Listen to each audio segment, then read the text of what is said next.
Hey everyone, it's Bob Crossen. I am the Vice President of Content Strategy for the Endeavor Business Media Water and Energy Groups, a division of Endeavor B2B. I'm here with Laurel Schaich. She is a Principal Environmental Engineer at CDM Smith. We're going to be talking about THP systems, seeding and startup and all of that. This is one of your presentations here at WEFTech. Could you give me a quick rundown, like what do you mean by seeding, what do you mean by startup with these types of systems in particular? Sure. So thermal hydrolysis, THP, is a pre-treatment process upstream of anaerobic digestion that allows for more efficient digestion. It's kind of like a pressure cooker. It's that first step of digestion. It really pre-cooks the sludge and allows for the sludge to go into the digesters more efficiently. It allows the digesters to be smaller. So what I mean by startup is when we first initially push go on that system and start running sludge through it, even before we push go and running sludge, we're running it through water. We're making sure that all the bells and whistles are working, because once we're flowing, we really don't want to stop.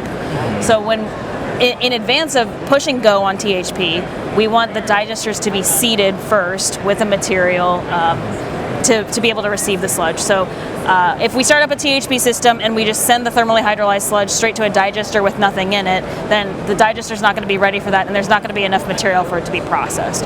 So for seeding, what we do is we take outside sludge and we bring it into the digester, heat it up, and get the digester ready to receive the thermally hydrolyzed sludge material, so the digesters are happy and operating well. So for the presentation that I'm covering, I'm talking about 3 water utilities that implemented thermal hydrolysis in the U.S., Pontiac, Michigan, Franklin, Tennessee, and Trinity River Authority in Texas. So all 3 of them are similar process flows, implemented thermal hydrolysis upstream of anaerobic digestion on all their sludge. And all 3 of them used seed sludge from DC Water, which is another THP facility. We trucked in caked, dewatered, thermally hydrolyzed and anaerobically digested sludge from DC Water, brought it to those facilities, diluted it, mixed it in with the digesters, and got the digesters all happy and ready to receive that seed sludge the feed sludge, I should say, from the thermal hydrolysis system. Okay, so how, obviously monitoring and analyzing really important in this process as well. How are you monitoring and analyzing the digester health during that, and then what were some of the key parameters that you were really looking at there? Yes, digester health is really important to monitor, because if it goes acidic, or if there's a digester upset, that can cause significant issues, or it could cause foaming, it could cause an overflow. So throughout the entire startup process, some of the key parameters that we were looking at were the VFA concentration and alkalinity, pH, just making sure that we're stable. When we first fed the digesters, for example, we only wanted to feed new hydrolyzed sludge about 10% at a time. We wanted to ramp it up so we didn't shock the digesters.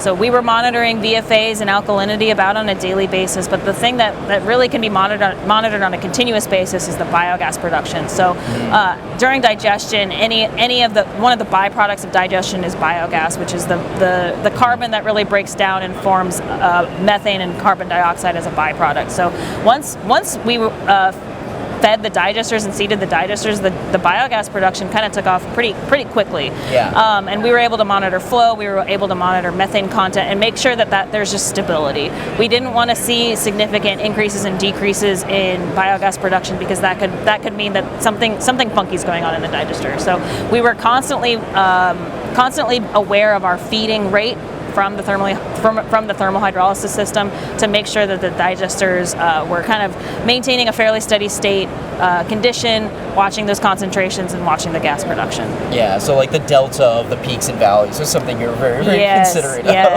Yes, because there could be a chance that your alkalinity is starting to go up, but maybe there's no need to panic, and maybe you really need to cut the flow or change some of the processes. So it's important. The more data, the better is what I always think, and it's really important to be consistent and be monitoring and making sure that the team is aware of where the parameters are good and where they're starting to go bad and where they're really bad. Yeah.